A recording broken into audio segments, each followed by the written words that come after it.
আরে এটা গুনি না? আয়, কি সমস্যা?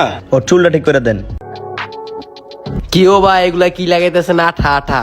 ওয়েট করে দেখি পাগলে মানুষ হয় নাকি হয় জল পাঠা।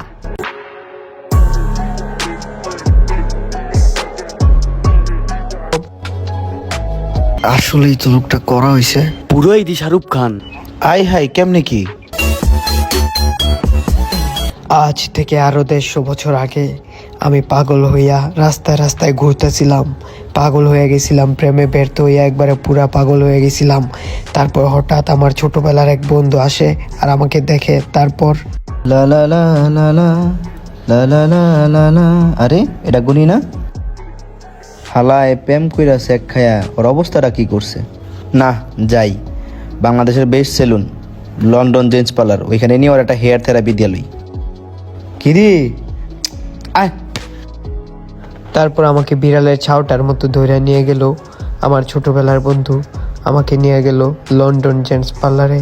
আর ওইখানে নিয়ে যাওয়ার মেইন রিজন ছিল আমাকে হেয়ার থেরাপি দিয়ে বন মানুষ থেকে মানুষ করবে। তারপর ওইখানে যাওয়ার সাথে সাথে যা হলো। কি সমস্যা? ওর চুলটা ঠিক করে দেন, ওর চুলে সমস্যা। ঠিক আছে ভাইয়া, বসেন। তারপর আমার চুলগুলা ঠিক করার জন্য ওরা আমাকে বলির পাঠার মতো প্রস্তুত করলো আর আমার ড্যামের চুলগুলা দেখা শুরু করলো। ছেলেটা বউ সুখে পাগল হয়ে গেল। একটু তাড়াতাড়ি করো আর সুন্দর করে একটা স্পট লুক দিয়ে দাও। আর হ্যাঁ, আমাকে ধরে কোথায় নিয়ে আসছিল আগে ভাগে বলে রাখি, আমার চুলগুলা প্রচুর ড্যামেজ ছিল, একবারে নষ্ট হয়ে গেছিল। কোনো সেলুনে আমার চুলগুলা ঠিক করতে পারতাছিল না। এই জন্য আমি শেষমেশ চলে আসলাম লন্ডন জেন্টস পার্লারে।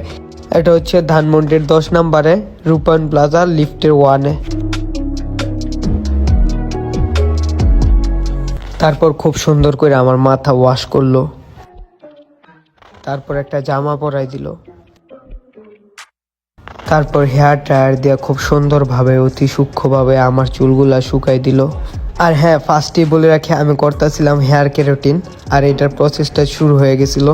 তারপর এটার প্রসেসটা হচ্ছে এই ধরনের, আমি এটা পুরা মাথা করবো। পুরা মাথা করলে দেখা যায় অনেক কষ্ট যায়, যেহেতু আমি আমার পুরা মাথার চুলগুলো বড় করার নিয়ত করছি, তা আমার পুরা মাথা করবো।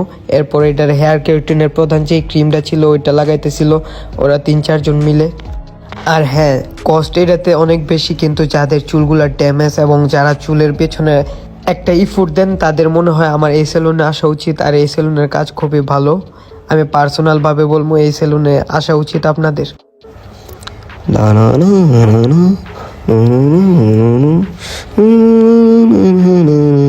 এই এটা পাগল না? কি ও ভাই, আপনিও কি পাগল হয়েছেন? পাগল রেডি কি করতেছেন? ভাই মাইরেন না কোনো পিন, পাগল রে করতাছি হেয়ার কেরাটিন। কি ও ভাই, এগুলা কি লাগাইতেছেন আঠা আঠা? ওয়েট করে দেখি পাগলে মানুষ হয় নাকি হয় জল পাঠা। তারপর সেলুনের সবাই আর আমার বন্ধু বান্ধব সবাই আমার ফাইনাল লুকটার জন্য অপেক্ষায় ছিল। এরপর আমার দাড়িগুলো একটু লালচে হয়ে গেছিলো, এই জন্য দাড়িগুলোতেও কিছু একটা করতেছিল। তারপর শুরু হলো আমার চুলের কেরাটিনের দ্বিতীয় এবং প্রধান প্রসেস, যেটাতে আমার চুলগুলো আয়রন মেশিন দিয়ে টানা হইব শুকায়া। তো এই টানার ক্ষেত্রে দেখা যায় অনেক সময় অনেক জায়গায় মাথা বিষ করে, মাথা দিয়া মানে গরম হয়ে যায়, অনেক কিছু হয়। কিন্তু এইখানে ভাই সত্যি কথা আমি একটু টেরও পাই নাই যে আমার চুলগুলো টানা হইতেছিল। তারপর আমি যে কেরাটিনটা করতেছিলাম এটাতে আমার মাথায় ক্রিম লাগানো হয়েছিল, অরিজিনাল ব্রাজিলিয়ান কেরাটিন, অনেক জোস ছিল কেরাটিনটা। অতি সূক্ষ্মভাবে আমার চুলগুলা আয়রন মেশিন দিয়ে স্ট্রেট করতেছিল কেরাটিনের জন্য সুজনদা। আর সামনের চুলগুলা স্ট্রেট করার পর একবার কেরাটিন করার পর লুকটা আইসা পড়তেছিল, জোস একটা লুক আইসা পড়তেছিল অলরেডি। ইনফ্যাক্ট আমি এডিট করার সময় এখনো আমার এক ছোট ভাই বলতেছিল আমার চুলগুলো নাকি খুব জোস হয়েছে, করা হয়েছে। তো আমি সাজেস্ট করবো যারা চুলটাকে একটু গর্জিয়াস করতে চান, একটু আনকমন লুক দিতে চান, অবশ্যই আপনারা চলে আসবেন লন্ডন জেন্টস পার্লারের ধানমন্ডি 10 নম্বরে। আর হ্যাঁ, সবাইকে বলে রাখি এখানের যারা কাজ করে তারা খুবই বন্ধুসুলভ, খুবই হেল্পফুল। আমাকে খুবই বন্ধুসুলভভাবে কাজটা করছে এবং খুবই সুন্দরভাবে কাজটা করছে, সূক্ষ্মভাবে। তো যারা যারা চুলের ব্যাপারে একটু চুলটাকে গর্জিয়াস করতে চান তারা অবশ্যই আসবেন।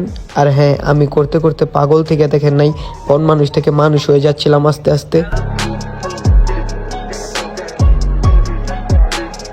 তো 4-5 ঘন্টা আমার হেয়ার কার্টেনের প্রসেসিংটা শেষে এটাই ছিল আমার ফাইনাল লুক। আর আমার ফাইনাল লুকটা অনেকটা এরকম ছিল, এবং আমার ফাইনাল লুকটা দেখার পর সবার রিয়েকশনটা ছিল এরকম। আসলেই তো লোকটা করা হয়েছে, পুরোই দি শাহরুখ খান। আই হাই কেমনে কি করাই দিয়েছি রে। আয় হায় রে, পাগলি দিপুরার মানুষ হয়ে গেছে কা, কেমনি কি, হায় হায়। তো এই ছিল আজকে আমার বন মানুষ থেকে মানুষ হওয়ার গল্প। দেখা হবে আবার নেক্সট ভিডিওতে। টাটা।